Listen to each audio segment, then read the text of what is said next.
You're watching The Paul Finebaum Show, supplemented by Aflac.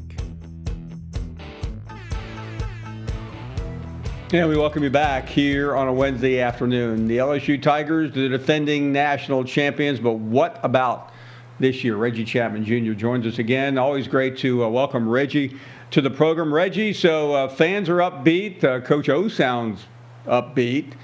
You covered the team. What do you think?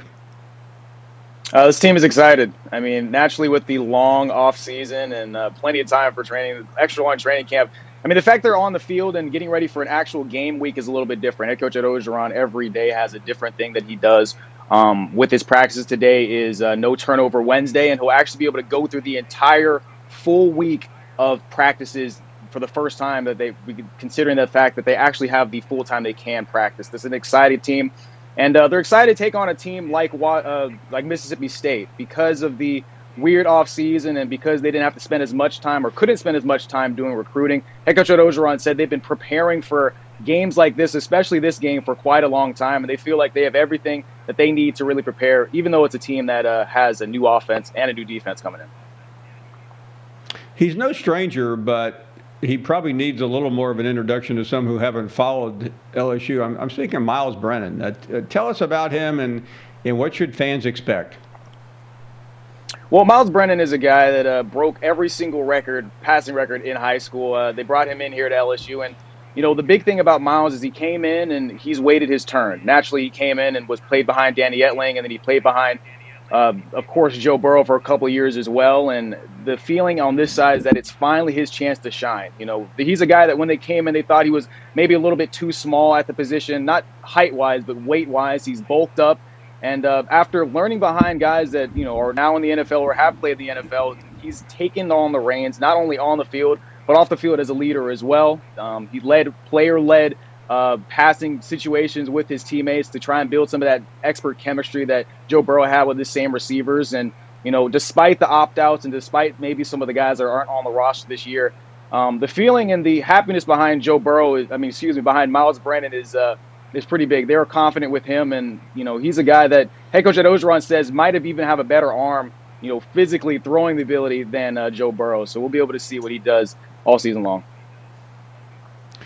Reggie, I know there are so many strengths of this team, but and I haven't heard much for this coming from LSU fans other than the comparisons. But if there was anything about this team that would maybe concern you a little bit, what would it be? The depth in the cornerback room. I mean, they lost a guy last year in Christian Fulton.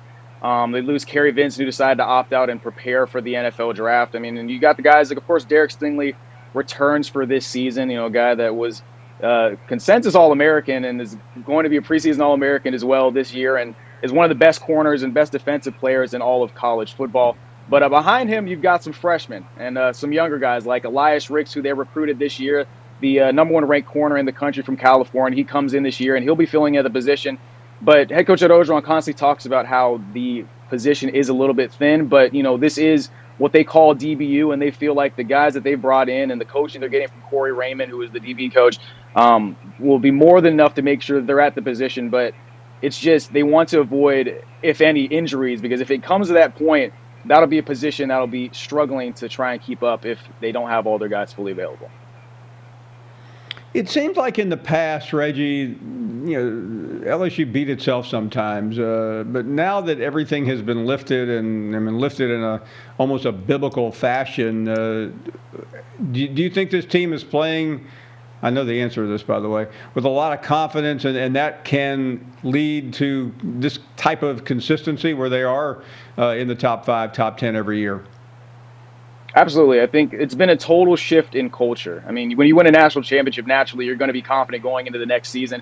Despite the fact that you lose as many guys as they did. Of course, so many of these guys went to the NFL, and you've got guys opting in and out. And it's just a situation where this team feels that, you know, they have a next man up mentality. They're a team that feels confident in who they are as a team and the players that they have coming back. And, you know, that confidence comes from their head coach, who just oozes confidence. I mean, you hear from him every day, just that energy that he brings constantly. And, you know, they're going to be building on the energy that they have, you know, especially heading into this weekend, playing in front of a stadium that's not going to have any fans in it.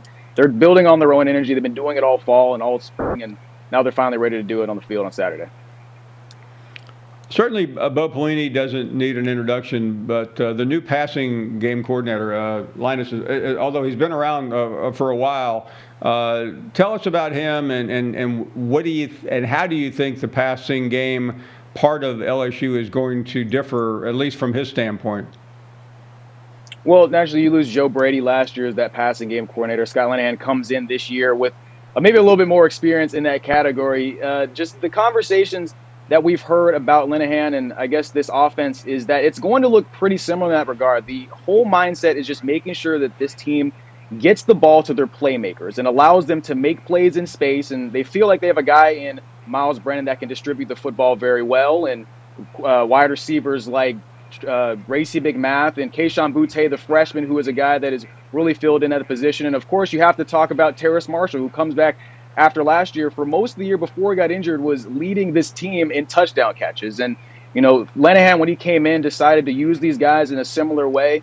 More concepts, just more route trees. And it's going to be similar to last year. And head coach at Ogeron says Linehan has fit in perfectly with what they're trying to do and allows them just to take that next step a little bit.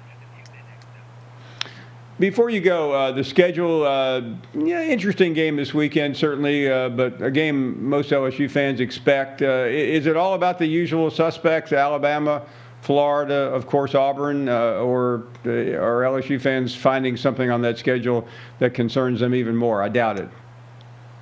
No, you're right. You should doubt it, and that's the exact thing that you know. I mean, at the end of the day, LSU fans and, this LSU team, they're going to continue to talk about how, the next game on the schedule is the most important game on the schedule. But naturally, you circle that game every year against Alabama, especially this year against Florida. That's another rivalry game. And based on how people are talking about Florida, of course, ranked top 5 in the country this year. And I think naturally also, I think the biggest thing is for this LSU team, they feel like even though they're ranked as high as they are, and, you've got all these teams on the schedule like Auburn that they always want to beat as well. That's always a great game. I mean, they also feel like they have some sort of chip on their shoulder to try and just win these games and win them convincingly, because they know that the talk is out there that a lot of their players are gone, and they know that they've got a new quarterback at the position, and so many people left, and so many people are now doubting them.